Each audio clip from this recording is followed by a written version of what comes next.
Hello beautiful people, it's Bridget. Welcome back to my channel. Hope you're having an awesome day. And today's video is going to be for people like me who have dry skin, or if you have combination skin, or if you have oily skin, maybe you'll find some of this stuff interesting. But today we're going to do some dry skin essentials. We have some makeup, we have some skincare products, and a couple tips and tricks for maintaining your dry skin, your combination skin, or making it like, you know, not the Sahara Desert. So without any further ado, let's jump into the video.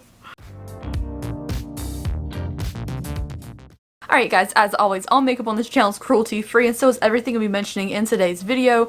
Also, if you have like a holy grail item for like dry skin that really helps you out, I would love to hear it in the comments section down below. So without any further ado, let's get into it. First thing, we're going to start off with primers, because it's the first thing I see.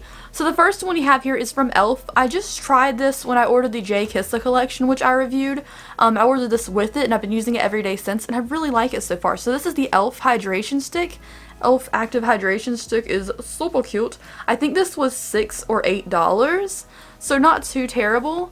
And then this is what the inside looks like. It just looks like a hydration stick. I don't know how to describe it. It kind of looks like a deodorant. It has kind of like a water cream smell, but what I do is before I put on makeup, I've just been wiping this on my face as a primer and then putting another primer on with it.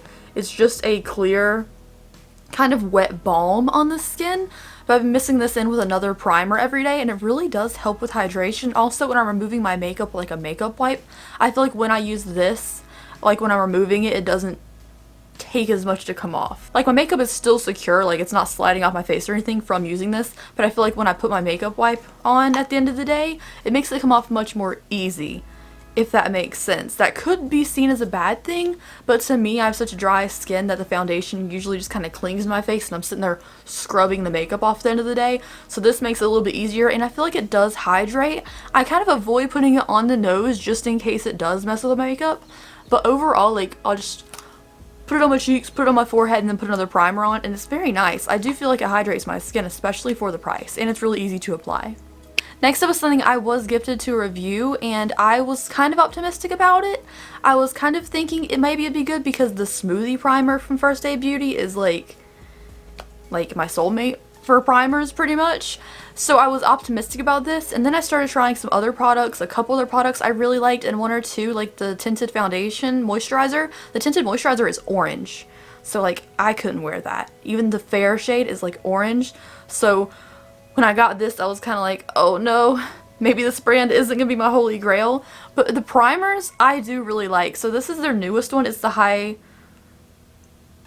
hyaluronic hydrating primer. I probably said that wrong, but this is what it looks like. It is their newest one. I just saw it at Ulta the other day too. I really like it. It says there's no added fragrance, but to me it smells like cucumbers. It really does smell like cucumbers, but I don't see anything about added fragrance on this packaging.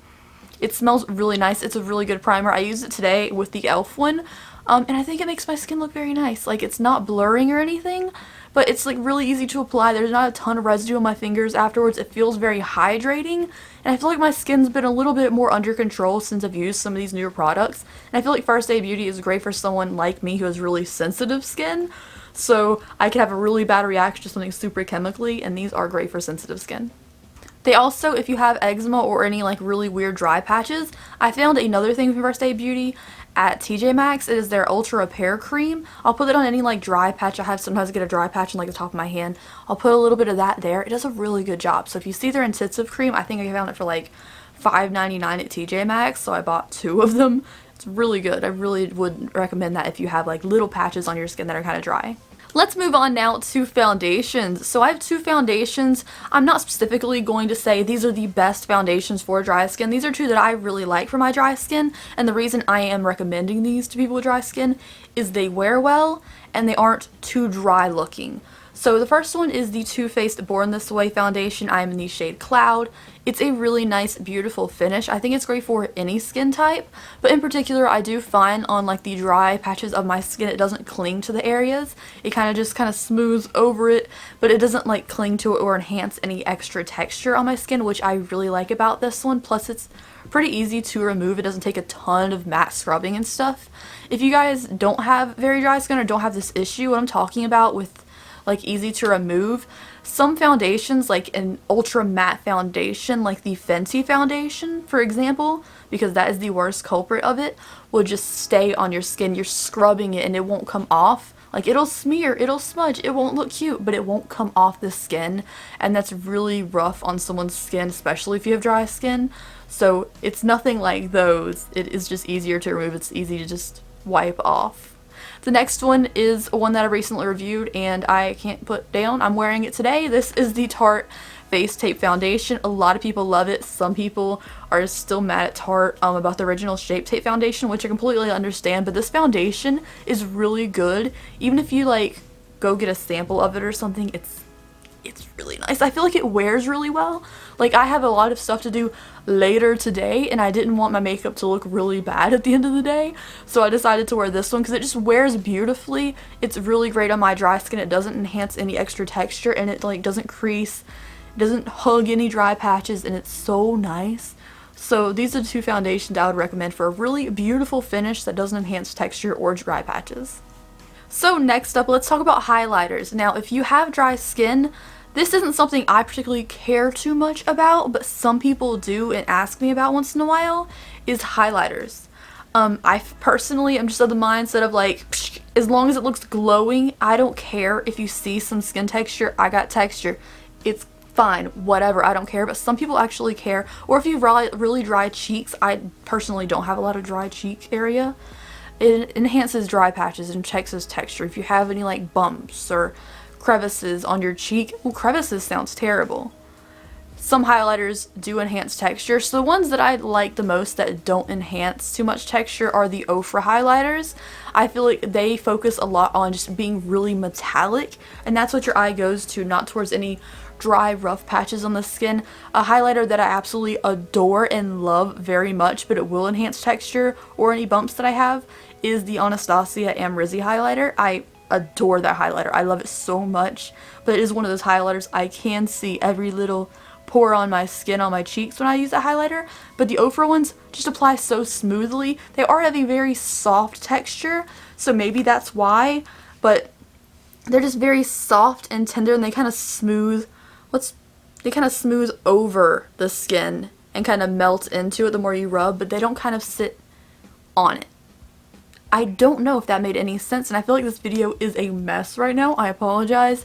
But if you know what I'm saying, if you have dry skin and you have a lot of texture on your cheeks, these will blend right over it. And there's a lot of other affordable highlighters too. If you want like a video specifically on highlighters, I can do that in the future. Now let's move on to liquid lipsticks. Liquid lipsticks dry down matte. That's just how they are.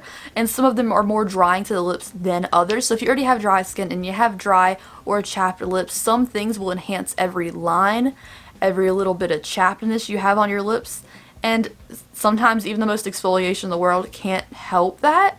So I picked some formulas out that I like, that I feel like are just kind of smooth looking on the lips. So let's get started. These are not particularly like these specific colors that I'm talking about, but this brand's formula in general, as far as I can tell. Now for me, one thing that I love this brand, but I would not recommend their liquid lipsticks if you have dry skin, and this is Beauty Bakery. I will use Beauty Bakery's Versailles freaking liquid lipstick if I am knowing that I cannot take this off at the end of the day. If I know I'm going out for a really long time and I need that sucker to stay, that's the liquid lipstick I will go for, but it does enhance the lines on your lips. It is very drying and it will not come off. So if you have a lot of fine lines in your lips, I don't suggest that liquid lipstick, even though it is really beautiful and I do like it. But here's some formulas that I do like and would recommend. So the first one is from Ofra. Ofra's liquid lipstick formulation is really good. You can buy these on Ofra's website, you can buy them at Ulta. They have a lot of like their older packaging ones on Nordstrom Rack right now. So this is their packaging. It's really cute. I feel like their formula is just very smooth. This is the shade Unzipped, which is like a purple berry tone. I'll go ahead and swatch it for you so you can see it. But I feel like Ofra's formula is very soft cream kind of formula.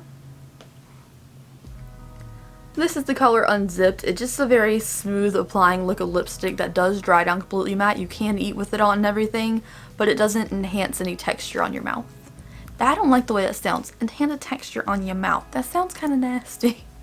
So the next one is one that I had to include in this video. Of course, this is a shade Awakening, but any of them work. And this is the Suva Beauty Moisture Matte Liquid Lipsticks. They feel, again, like a lip cream, but these are the most comfortable liquid lipsticks. You can like do whatever you want and they will stay on. It's not the most long wearing liquid lipstick. I would definitely take this if I'm going out to touch it up, but it does dry down matte. It is a nice liquid lipstick. It does have a really nice formula to it. It's so comfortable, but it is not the most long wearing. But it is just, if you were looking for liquid lipstick and you don't want it to dry your lips, this is the one that will not dry out your lips, guaranteed.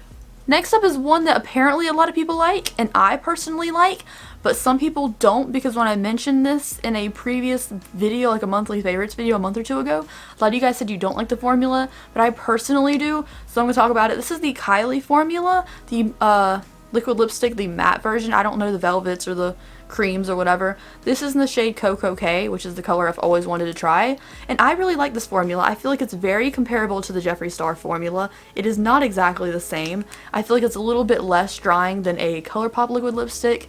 This is the color Coco K right here. I just think this formula is really nice, very smooth. If I have like, sometimes in the inner corner of my lips it'll just be kind of rough, I can put this liquid lipstick on and it doesn't enhance any texture. I feel like it looks really nice. So I do like this one. It does dry completely matte, and I definitely would be able to eat a meal and it didn't come off. And lastly, we have an affordable liquid lipstick formula. So this is BH Cosmetics. This is its Ray Ray liquid lipstick in the shade RoseyRaye. I love this liquid lipstick formula. I love how this wears. It's very comfortable. It smells like cake. It's just a beautiful color, everything like that. But the formula itself is, that's a big swatch, is beautiful. It's very comfortable. It dries down matte. It will fade a little bit in like the butthole of the lip if you drink through a straw a lot like I do, but overall it's a very long wearing liquid lipstick that's very comfortable. It is affordable. The only thing is I don't use the wand that it comes with because there's a bunch of like little furry fuzzy pieces on the wand. I will take a spare applicator and use it, but great formula and very affordable. So next up, let's do some skincare. So we have a bunch of skincare things, just a couple like things that really help the dry skin not be as dry. So this first thing is from Pixi Beauty, which I love, and this is the Rose Caviar Essence. I feel like I've talked about this a lot, but it is like a water cream, has like little caviar in here, and it's very nice. I just feel like I'll just put a little bit on my fingers and rub it in on my cheeks after I use toner. Toner, again, is one of the best things if you have dry skin or any skin type. I like the Pixi Glow Tonic or the Rose Tonic, but any toner that you get, it made the biggest difference in my skin. I mean, honestly, it like is a chemical exfoliant, so any like dry patches and stuff, you put a little bit of toner, it doesn't feel like you're exfoliating. It just really helps calm down the skin. If you, any kind of skin type you have, I definitely recommend using a toner. And this afterwards is great. Next thing from Pixi Beauty isn't technically skincare, but it isn't technically makeup. So it is a Pixi Rose Glow Mist, which is a primer or a setting spray. I personally use it as a setting spray, and the reason I bring up the Glow Mist today is because if you have dry skin and you like matte foundations like I do, because I feel like they just wear better on the skin, this will definitely give your skin a little bit of a glow to it. You definitely need to pump this all the way down when you spray it to get the best spray, but it is very beautiful. Next up is sheet masks. Sheet masks are very helpful for dry skin. This is from Maskeraide. This is their Bubble Pop mask, but I do recommend any of the other face masks because, again, I really like them, and I also really like the Khaleesi Coffee Caffeine masks. I think they're very nice, but sheet masks in general, just kind of, you stick it on your face, it gets some hydration, it kind of soaks into the skin over the 10 or 15 minutes you leave it on, and I feel like it makes the biggest difference. And lastly, for the last product, I'm talking about something that is very pricey, but you can get smaller versions for a more affordable price if you just use it correctly. And this is the Tatcha Water Cream. This is a little small, like, 100-point sample that I got from Sephora. It's so good. Like, yeah, it's a little bit empty. I need to dip into the other one I have, but this is such a nice thing. I used to only use it under the lower eye bag area just to kind of get a little more hydration under there because my under eyes are very dry. But lately I've been feeling brave using it more all over my face, and I love it. I love it so much that I might actually buy a luxurious skincare item like the full size. It's so nice. Alright guys, so those are just some of the things that I use to maintain dry skin. I don't use all of these at once, I don't use all these every single day, but a lot of them I do find just make a little bit of a difference. I feel like lately my skin hasn't been nearly as deathly dry and horrible to work with. I feel like my skin has been a lot better since using these things. Thank you guys so much for watching today's video. I'd love to hear your favorite skincare thing down below, and I will see you in tomorrow's video. Bye!